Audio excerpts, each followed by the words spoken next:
तैयार हो के कहाँ हो? कमाए और कहाँ जाई? हे सुनी ना, कमाए मत जाई। सुना बताओ थे हो जाइबा तू ही जा जा के करिया राजा जी। ना जा ना जा ना जा ना जा कोई लरिया में तू ना जा राजा जी। ना जा ना जा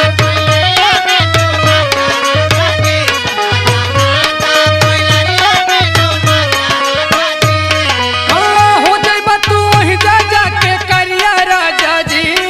अरे हो जाइबा तू ही जा जा के करिया राजा जी। ना जा ना जा ना जा ना जा कोई लरिया में तू ना जा राजा जी। ना जा ना जा कोई लरिया में तू ना जा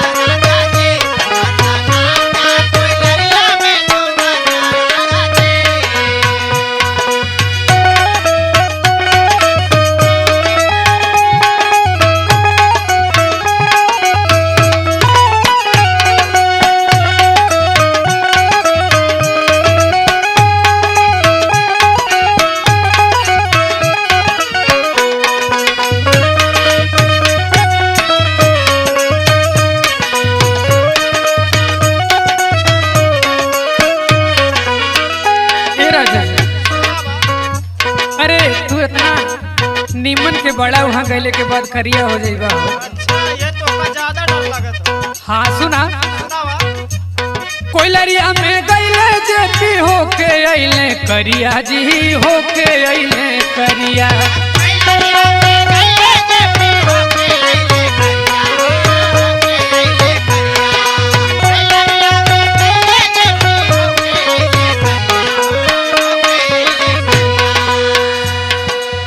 नहीं चिन्हे गौआ जवरिया ना चिन्हे में हरिया जी। ना चिन्हे में हरिया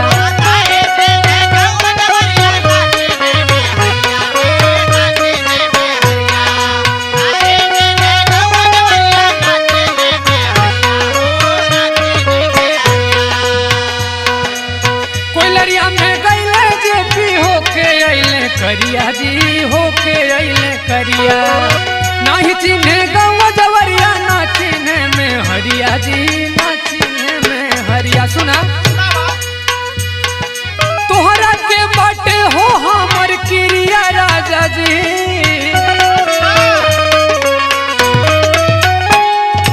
तोहरा के बाटे हो हमर क्रिया राजा जी। ना जा ना जा ना जा ना जा कोई लरिया में तू ना जा राजा जी। ना जा ना जा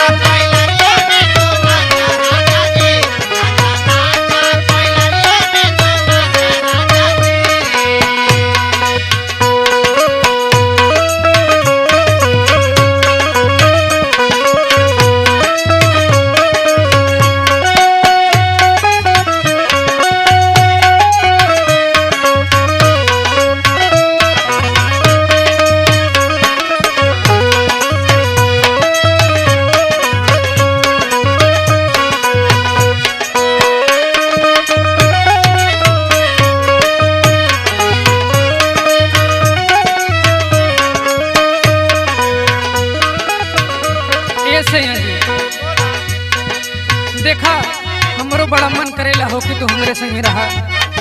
बिना तोहरे हमको को कुछ अच्छा ना लागेला हो। सुना, नहीं चाहिए सोना चांदी नहीं चाहिए गहनवा हो। नहीं चाहिए गहनवा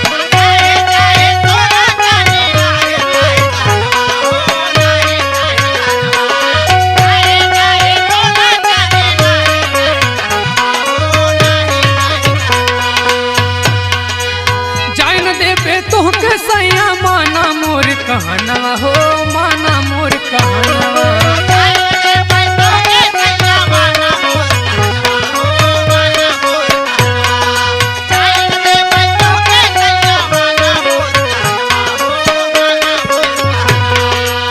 नहीं चाहिए सोना चांदी नहीं चाहिए गहनवा हो। नहीं चाहिए गहनवा जाए न दे तोहके सैया माना मोर कहनवा हो। माना मोर